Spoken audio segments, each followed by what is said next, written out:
Vida Feliz, página 27. Mantém os teus pensamentos em ritmo de saúde e otimismo. A mente é dínamo poderoso.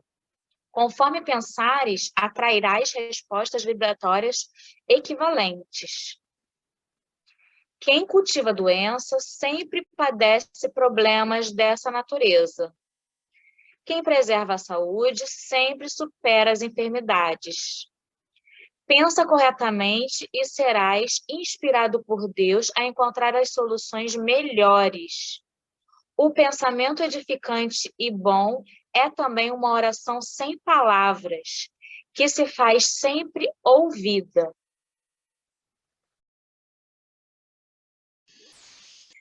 Vamos orar? Vamos fechar os nossos olhos. Vamos nos conectar com essas energias mais celestes que nos envolvem nesse momento do nosso encontro, do NEP. E assim, agradecemos mais essa oportunidade de estarmos aqui reunidos, estudando sobre o Evangelho do Cristo, a fim de que possamos colocar em prática tudo que estudarmos nesta noite, que a gente possa criar sempre pensamentos otimistas perante a vida, que a gente cultive sempre bons pensamentos, para que sejamos abençoados pelo Cristo, por toda a espiritualidade, no nosso progresso evolutivo. Senhor, abençoa cada família aqui presente, a cada lar, aqueles que não puderam estar também, envolva-os também no seu amor. Fica conosco, hoje e sempre, graças a Deus. Graças a Deus. Tô com saudade de todo mundo. Eu quero marcar um café, alguma coisa assim, gente.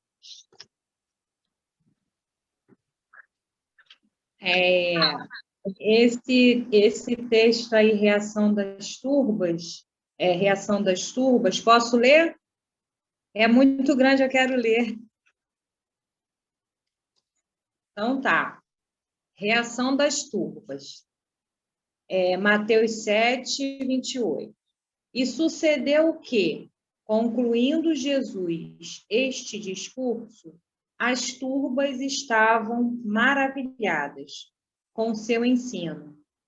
Às 7h29, pois estava ensinando a eles como quem tem autoridade e não como os escribas deles. Quando eu li isso, né, quando eu fui estudar, eu falei, caraca, morreu Neves. Morreu Neves porque eu falei assim, gente, turba, sucedeu. Aí caiu a ficha que é do discurso anterior, do estudo anterior que está falando, né? De tudo aquilo que Jesus estava falando para a prole, né? E aí que eu fui olhar no dicionário turba, o que significa turba, a palavra turba. Aí estava lá que turba é multidão em movimento, quantidade de pessoas reunidas, né? Um grande número de pessoas reunidas. Então, aí começou a fazer todo sentido, né? As turbas. Então, Jesus estava falando para as turbas, né? O discurso, e as pessoas, né? Que no caso são as turbas, né? Ficavam maravilhadas com todo o discurso que a gente estudou anteriormente, que foi o das 3 advertências, né? Fala da porta estreita. O sermão, ele está lá no sermão ainda, sermão da montanha. E isso aí. E aí depois tem assim, pois estava ensinando a eles como quem tem autoridade e não como os escriba deles, né? Então, Jesus tinha uma autoridade, que eu entendi, uma autoridade moral, né? Uma autoridade moral. E não como os escribas dele. Os escribas de quem? Do povo, né? Das turbas, da multidão. E o que eram os escribas? Os escribas, aí eu fui pesquisar, né? Era aquele que dominava a escrita e a usava para redigir as normas, né? Daquele povo, daquela região, né? e também ele podia exercer outras funções, como contador, arquivista, secretário e copista. Então, os escribas, eles redigiam as normas que o povo tinha que fazer. Ó, vocês têm que fazer isso, assim, assim, assim, assado. Mas ele não tinha o que? A autoridade moral, né? No caso de Jesus, não. Agora eu passo a palavra para esse grupo que está sedento de vontade de falar eu já e estou aqui, mostrar ó. todo o conhecimento adquirido aí nessas semanas que eu não tenho participado, porque estava em prova, né? E estava igual uma louca estudando outras coisas. Então, vamos lá que eu Não, quero já estou saber. aqui, ó. Não, já estou aqui. Muito bem. Quem gostaria de fazer a prece final? Acabou, né? Já falou quem eram as pessoas. Tô brincando, gente. Vai aí. Onde e quando, né? Não, eu quero falar as palavras.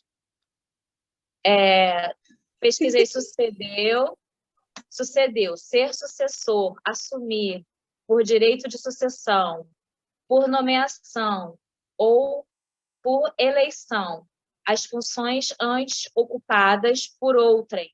O Papa Paulo VI sucedeu ao Papa 23. A palavra também que eu pesquisei, discurso, mensagem oral, geralmente solene e prolongada, que um orador profere perante uma assistência. Pesquisei turbas também, grande massa de gente, excesso de pessoas aglomeradas num só lugar, não pode por causa do Covid. Multidão, grande número de pessoas reunidas em movimento, normalmente em desordem, ou com tendência para agir violentamente, turbilhão. Pesquisei também ensinar, é passar o que se conhece ao próximo. Se um dia ensinamos algo, é sinal que anteriormente fomos ensinados. Quando crescemos, através da palavra de Deus, frutificamos, e esses frutos são compartilhados através do ensino. Todo aquele que ensina deve ter um coração disposto a aprender, pois só é possível ensinar tendo um coração humilde e disposto a aprender. Que você seja um canal de bênção e possa ensinar a muitos o caminho que leva à vida eterna. E também pesquisei autoridade, tipos de autoridade. Há duas formas básicas de autoridade, a intrínseca e a delegada. A autoridade intrínseca, aquela inerente à natureza ou essência de algo. Por exemplo, a autoridade de Deus, que é absoluta e incondicional. E a autoridade delegada, aquela concedida, derivada ou outorgada a alguém proveniente de outra fonte de autoridade. Por exemplo, os governos civis, os pastores, os líderes, os pais. É uma autoridade delegada. E pesquisei também escribas, notório público empregado para escrever o que lhe ditavam e lavrar documentos públicos, secretário do governo para a correspondência oficial e registro dos dinheiros públicos. Os levitas serviam de escribas para tomar conta dos negócios com a reparação do templo. Homem encarregado de fazer cópias do livro da lei e de outras partes da escritura. Alguém mais quer falar sobre as palavras? Fátima. Fátima.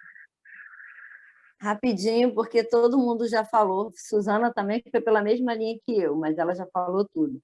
Eu só vou falar dos escribas na visão da Bíblia, porque essa visão aí eu também pesquisei, mas vocês já falaram.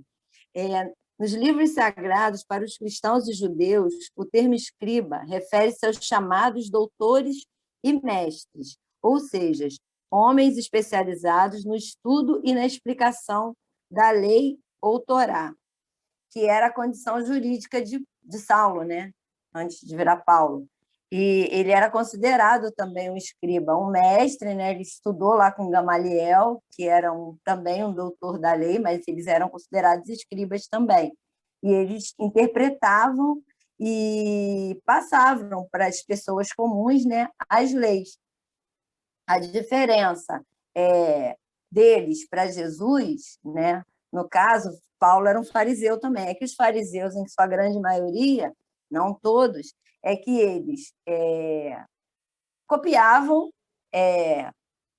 memorizavam e falavam, e não praticavam. Essa é a diferença. E quando Jesus veio completamente diferente, que daqui a pouco, quando a gente entrar nas outras questões, vai dar para falar melhor. Mas é só isso, gente. Agora vamos fazer o quê? Obras espíritas? Obras espíritas eu coloquei lá no grupo, ele ensinava como quem tinha autoridade, né? Que é o capítulo 50 do Sermão da Montanha de Rodolfo Caligares. Aí eu fiz um resuminho. Os escribas sempre lhes falavam, se limitavam e lembrá-los. Os escribas sempre que lhes falavam, se limitavam a lembrá-los das obrigações para com os sacerdócios. Insinuavam novas formas de contribuições para que aumentassem os proventos. Mas nunca lhes expuseram verdades assim tão profundas, nem que sensibilizaram por ações sobre caráter, brandura, caridade, misericórdia, perdão, tolerância, desapego dos bens. Quando estavam com Jesus, né, os judeus, sentiam o elevadíssimo teor vibratório da presença de alguém com plena autoridade moral. Ele tinha um magnetismo, né? A ideia do povo judeu a respeito do Messias anunciado pelos profetas era de que ele viria com poderes extraordinários. Como Jesus nada lhes disse de molde a alimentar tais esperanças, é possível que, a princípio, o Cristo lhes tivesse causado enorme decepção. Mas, continuando a ouvi-lo, presos que se achavam ao poder persuasivo do verbo, acabaram muitos por lhe aceitar a mensagem, fazendo dela, a partir de então, o roteiro seguro para a sua vida. Era... devia ser, né? Impossível você não se deleitar, não se apaixonar, não ficar encantada com as palavras de Jesus, pela autoridade moral que ele tinha, pelo grau, né, que fala no texto, elevadíssimo do teor vibratório dele, e ele praticava, né, o que ele falava. Então, enfim, os judeus, a princípio, devem ter ficado, não deve ser o Messias, não tem poderes extraordinários, o que está acontecendo? Mas depois, né, e a gente está estudando isso há mais de 2000 anos, não é à toa, a mensagem que ficou, né, ficou muito forte, né, o roteiro, que fala no texto, o roteiro seguro para a sua vivência. Bom, é disso que eu queria falar das obras espíritas. Quem mais quer falar? Lívia. Bom, não tem muita coisa para dizer, mas eu fiquei meio reflexiva, né, em relação às turbas, né, de quem seriam, né, essas turbas.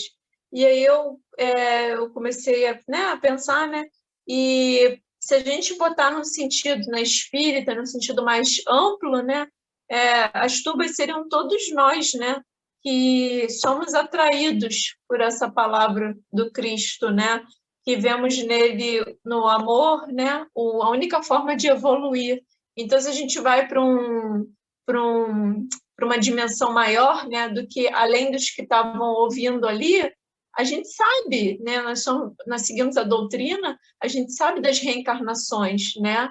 Então, a pessoa que estava absorvendo aquilo tudo ali naquele momento, aqueles espíritos, né, que estavam absorvendo tudo aquilo naquele momento, passaram, né, acabaram levando isso, reencarnação e reencarnação. Então, quem seriam essas turbas, né? somos todos nós, a humanidade, né? O amor dele foi disseminado, vamos assim dizer, né? Então eu comecei a pensar nisso e comecei a pensar que foi algo que começou ali, ele estava às margens, a gente toda semana fala isso, né? Estava às margens do mar da Galileia e tal, mas só aquilo ali, pelo teor também vibratório que a Susana falou, né? Achei muito legal isso, porque também tinha isso, né? Além das palavras dele, que deviam ser incríveis e tal, a gente sabe disso só lendo. Imagina ele falando na nossa frente, né? Então, já tinha toda aquela vibração que já estava naquele lugar e tal. Então, com certeza, aquilo ficou impregnado, né? No perispírito, no espírito dessas pessoas, e foram levados também além dos tempos. Então, a turba não era só aquelas pessoas, não sei quantas pessoas tinham ali, né? Não era só aquele número X de pessoas, foi toda essa propagação, né? Foi como ondas, né? Que foi aumentando e aumentando devido a toda essa grandeza moral dele e espiritual. Então, a gente pode até pensar de uma forma material, vamos assim dizer, que era aquele montinho de pessoas, mas o quanto isso se espalhou, né? E foi o que a Susana falou, há 2.000 anos ou mais de 2.000 anos a gente está estudando o que ele falou lá no Sermão da Montanha. Então, eu acho que turbas acaba se tornando uma coisa bem maior do que só isso que está escrito aqui, né? Começa a tomar uma proporção muito maior. Eu não sei se eu, né, escorreguei na batatinha e tal, mas eu achei que tem muito a ver com isso também, né? Dessa propagação, né, do cristianismo. Essas são as turbas, né? Quem são as turbas? Somos nós, entendeu? É a gente que se propõe a entender esse cristianismo, a passar, né, para as pessoas, a usar ele na nossa vida. Então, acho que vai muito disso também. Acho que é maior do que a gente está lendo aqui, sabe? Me passou muito isso. Então, eu acho que essa palavra turba se acaba ganhando uma magnitude, né? Acaba ganhando uma proporção maior do que está aqui, né? Então, acho que é isso. E agora, vamos para o quem quer falar, Fátima? Fala aí. Quero rapidinho, porque a parte espírita, a única coisa que eu consegui encontrar foi lá no Evangelho segundo o Espiritismo, no capítulo 1, depois, se o pessoal quiser dar uma pesquisadinha lá no item 4. Ele é grande, mas eu peguei só o que tinha a ver com o texto, onde Kardec coloca aqui, a autoridade lhe vinha da natureza excepcional do seu espírito e da sua missão divina. Né? Aí vai de encontro a tudo isso que vocês falaram aí, desse magnetismo, né? Dessa turba que a Lívia comparou bem com a gente hoje em dia, mas que no passado eram aquelas pessoas que, de fato, estavam dispostas a ouvir, né? Já estavam cansadas de tanto sofrer. Por que eles se impressionaram tanto? Né? Porque ele se apresentou de uma forma completamente diferente das pessoas daquela época que tinham o conhecimento. Porque os escribas, né, os fariseus, eles tinham um conhecimento ensaiado, memorizado.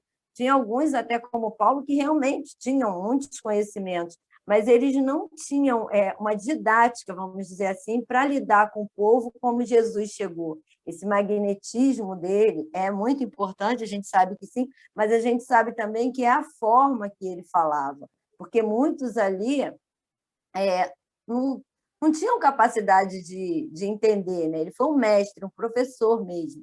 Eu estava pesquisando para esse estudo e eu queria lembrar a parte que Jesus falava que ele aceitava ser chamado de mestre. Foi o único título que ele, de fato, aceitou, foi o de mestre.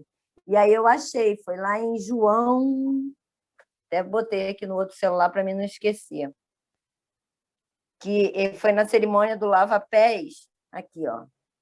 Após haver lavado os pés dos seus discípulos, tornou a vestir tua capa. Voltou-se a sentar-se à mesa e lhe indagou. Compreendes o que vos fiz? Vós me chamais de mestre e senhor, e estáis certos, pois eu de fato sou. De maneira, se de vós eu sou senhor e mestre, e ainda assim vos laveis os pés, igualmente vós deveis lavar os pés um dos outros. Entendeu? Então, assim, aqueles que escutam, né, o que aquele mestre está ali para ensinar, que a gente deve continuar fazendo. Quem aprendeu vai continuar fazendo aquilo ali. E era uma forma muito carinhosa de colocar todo aquele conhecimento que ele tinha de uma maneira que aquelas pessoas pudessem entender, né? E aqueles que tinham muito conhecimento, às vezes, não entendiam nada do que ele estava falando.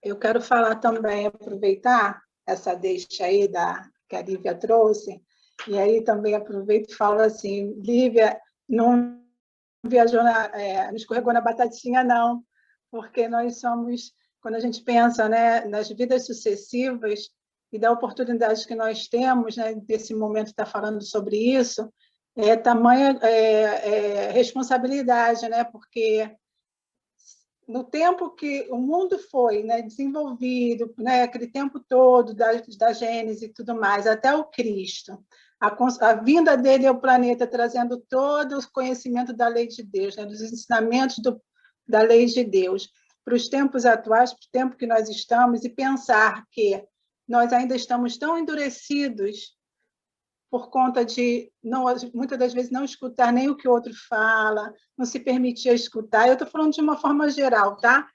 E pensar que daqui para frente a gente tem muito mais a percorrer e a aproveitar esse conhecimento, porque ele trouxe a lei do amor, né? da caridade, que é o amor em movimento.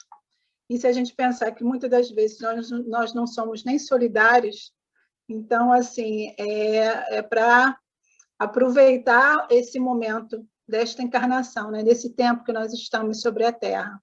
E aí eu só queria trazer, assim, pela leitura que eu faço aqui em casa, ainda, por enquanto, porque eu não tenho o livro, aqui no finalzinho do 28 meu, que está como o fim do Sermão do Monte, que justamente foi o que até a Suzana trouxe, quando falou, né, do Monte Genizaré, que era aquele triângulo invertido que tem realmente a ponta virada para o Mar da Galileia, e era uma multidão realmente, né, eu estou falando isso até mesmo pelo livro psicografado do irmão José, e que alguns espíritos até dizem que nesse tempo que o Cristo esteve sobre a Terra, foi o tempo mais suave que nós tivemos no planeta, só para a gente pensar que daquele tempo da criação até os dias de hoje, mas assim, pensando até os dias do Cristo, era tudo sombra, era muita dureza.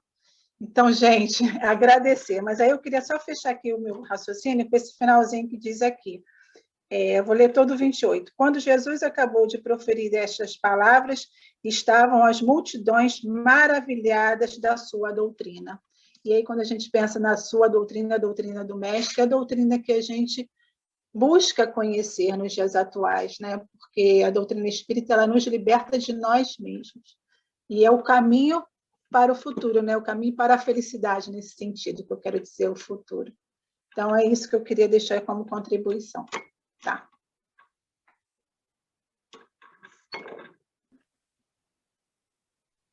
Vamos fazer o quê? Ir para o quem? O que vocês acham? Alguém fez o quem? Eu também O quem que eu fiz eram os escribas, então já foi falado. Ah, tá. A Lívia falou que fez. Fala aí, Lívia, por favor. Ficou simples, mas eu fiz, assim como eu botei, né? Assim como em todo o seu ensinamento, as turbas, ou seja, estas pessoas comuns, moradores e trabalhadores dessa região, eram seu principal alvo, no sentido de levar seu amor e esclarecimento ao mundo. Então, eu segui a mesma linha de raciocínio, né, das turbas, né? Porque foi até o que a Su falou, né? Casa direitinho com o que ela falou no começo, que pensaram que Jesus viria, né, num trono de ouro, um rei, né, que ia mandar, desmandar, fazer o que quisesse. E não, ele falava para o povo, né? Quem eram aquelas turbas? Quem era aquele pessoal que estava ali? Era o pescador que estava ali na margem da Galileia, eram os trabalhadores, eram pessoas daquela comunidade, né? Pessoas simples, né? Que passavam ali e ouviam ele. Então, ele falava para todo mundo, ele não tinha essa de falar para quem era melhor ou para quem era mais rico. Então, eu acho que o meu quem é mais ou menos isso, né? É para quem ele falou isso, nessas coisas. Então, era para qualquer pessoa que passasse ali e se sentisse predisposto a ouvir aquilo que ele tinha para falar, né? E a maioria, né, eram essas pessoas, pescadores, trabalhadores, comerciantes, entendeu? Daquela região. Então, acho que o meu quem ficou mais ou menos isso. Aí já fala o teu quando, que é aquela sempre a mesma frase que a gente fala. O quando é entre 30 depois de Cristo e 33 depois de Cristo, com margem de erro, para mais e para menos. O onde? Ao redor do mar da Galileia. Isso, onde está escrito nesse livro, né, que eu li, é o que a Érica tinha falado, em Costa da Montanha, nas proximidades do lago de Genezaré. Alguém mais fez o onde? Fátima. Então, eu peguei um onde aqui em Lucas, né? No capítulo 4, versículo 15, 31 e 32. Aí fiz uma misturebazinha aqui. Aí ficou assim: o ministério de Jesus foi exercido quase que exclusivamente na Galileia. Ele iniciou suas atividades nas sinagogas e sua fama se estabeleceu correndo por toda parte. Notícias de sua pessoa e de suas obras, os sacerdotes, porém, não compreenderam, e ele foi expulso das sinagogas, passando a ensinar nas ruas e junto ao lago de Tiberíades, em Cafarnaum. Foi bem recebido pelo povo, que admirava seu trabalho, considerando possuidor de autoridade naquilo que ministrava, mais do que as autoridades judaicas da época, que não exemplificavam o que ensinavam. As palavras de Jesus falavam de amor, perdão, consolando o coração do povo judeu, oprimido e subjugado. Isso tudo está lá em Lucas, tá, gente? Eu só juntei. Mas tem muito a ver com o nosso estudo aqui. Show. Agora a gente vai para o como, não é isso? Mas será depois dos nossos comerciais. Vamos voltar no mesmo link, tá, gente? No mesmo link. Voltamos dos nossos comerciais. E aí a gente vamos para o como. Quem quer falar como? Não? Quer não? Ninguém? Vou falar o meu como, então. Nestes 2000 anos que separam da pronunciação do Sermão da Montanha aos dias atuais, que tenhamos alcançado o grau evolutivo que nos possibilite assimilar tão sublimes lições, pois resume tudo o que devemos praticar se realmente queremos evoluir. E que Deus nos ajude a segui-las com fidelidade. Pois sabemos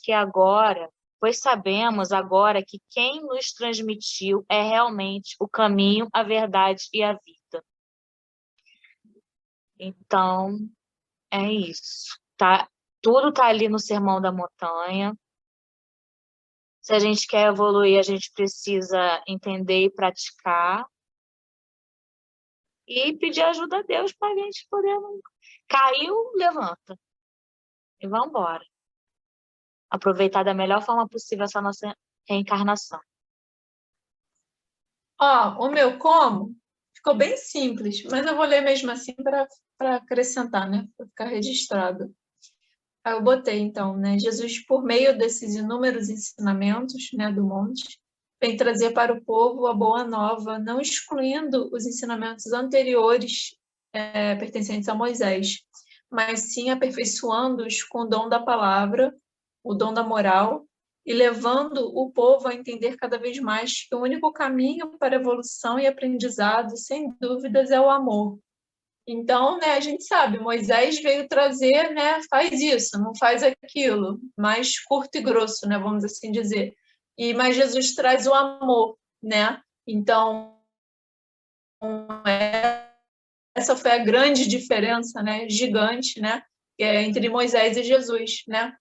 Moisés teve que ser mais direto, né? Ele não estava errado, a gente sabe, né, obviamente, né, nada está errado. Ele teve que ser mais direto com aquele povo, mais embrutecido, mas Jesus veio trazer o amor, veio falar para a gente, né, para cuidarmos uns dos outros, para respeitarmos, para sermos, né, carinhosos, amorosos, fazer a caridade. Então, acho que essa foi a grande diferença, vamos assim dizer. Ele não veio em nenhum momento, tudo isso que Moisés falou não vale de nada. Não, ele não fala isso. Ele aperfeiçoa, né, melhora e ainda traz esse elemento, né, que é o amor para a nossa evolução.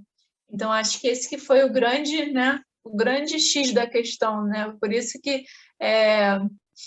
mas se teve Jesus, então para que teve Moisés? Não, teve que ter essa preparação, né? Deus sabe fazer as coisas, ele é perfeito. Então, teve que ter essa preparação para a gente entender um pouco mais o que é o amor, sendo que a gente nem entende ainda de forma plena, mas teve necessidade disso, com certeza. Sim. E o Espiritismo chegou agora, né, também na hora certa, que se chegasse lá na época de Jesus, ninguém ia entender nada.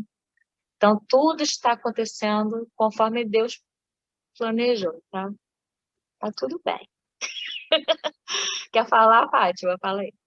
Quero falar o meu como, né? Bem simplesinho também. O da Lívia, ela fala que é simplesinho, mas é sempre muito profundo. Simplesinho não tem nada.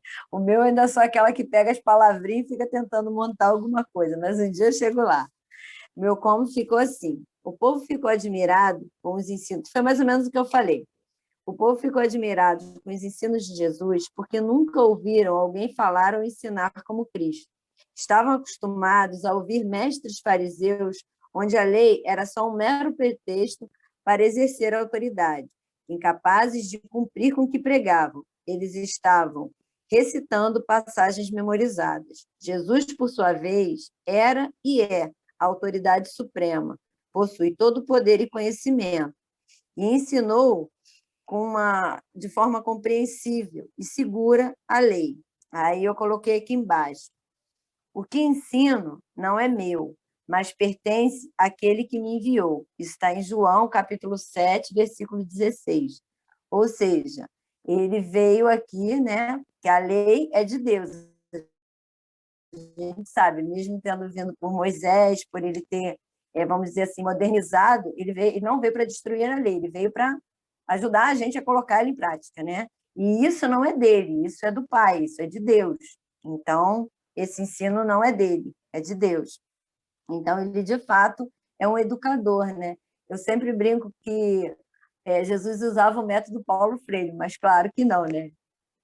Paulo Freire que usava o método de Jesus, porque ele adaptava o conhecimento àquela galerinha que estava ali. Tá? A gente aqui agora, né, na doutrina espírita, porque somos tudo repetentes, já devemos ter passado por todas as outras religiões e não conseguimos aprender, estamos aqui agora, ó, quase que pegando conhecimento, enfiando na nossa cabeça, mesmo assim está difícil. Quem mais quer falar? Levanta o dedinho. Ninguém? Vamos fazer a prece, então, né?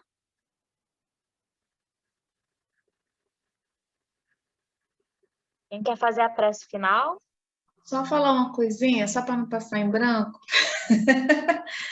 Quando a gente leu aqui, uma coisa que me chamou a atenção foi o 29, né? 29 que diz que ele estava ensinando, né, com quem tem autoridade. Então, nós também, nós ensinamos, todo mundo ensina, né? Não só o professor, nós somos mestres em alguma coisa. Então, para a gente refletir na hora que a gente for passar esse conhecimento, que a gente também tenha essa autoridade para passar. Como, né? Vivendo aquilo que a gente está ensinando, né?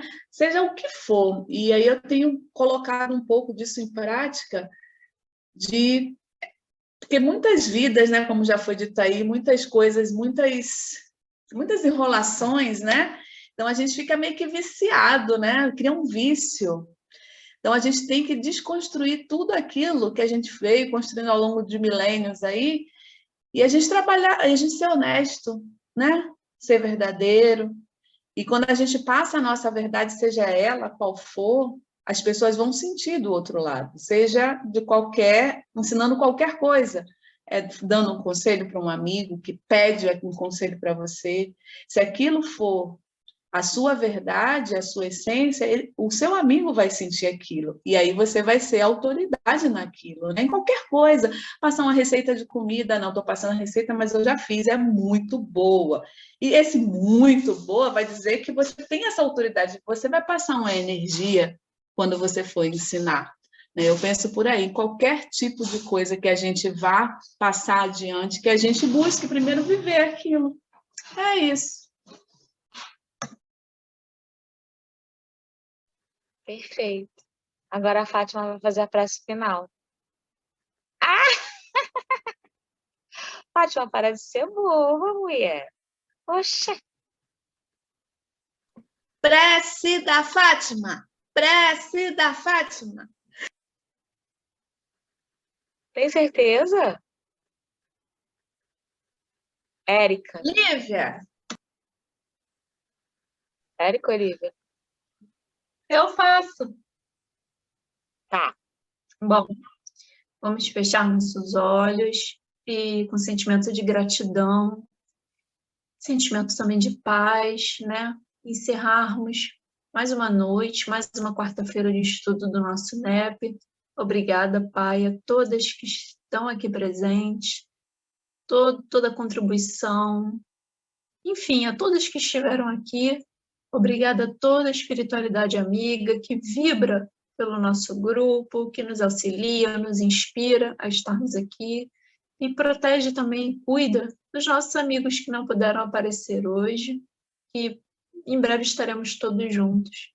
Toma conta, Pai, do nosso finalzinho de noite e que possamos ir caminhando, né, para o final da semana de forma tranquila, plena, levando esse sentimento para a gente e para além de nós também, para o nosso lar, que esteja sempre sendo protegido e vigiado pelo Senhor, e também para as pessoas que estão à nossa volta, que possamos sempre levar esse amor que Jesus trouxe há mais de 2000 anos, que a gente possa sempre disseminar, né, esse amor, essa benevolência, essa caridade, que a doutrina também nos ensina tanto. Muito obrigada, Pai, por estarmos aqui reunidos em Teu nome. Assim seja. Vamos tirar nossa foto.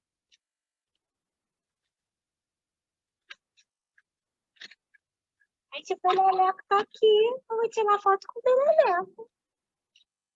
Ai, fugiu. Não quis.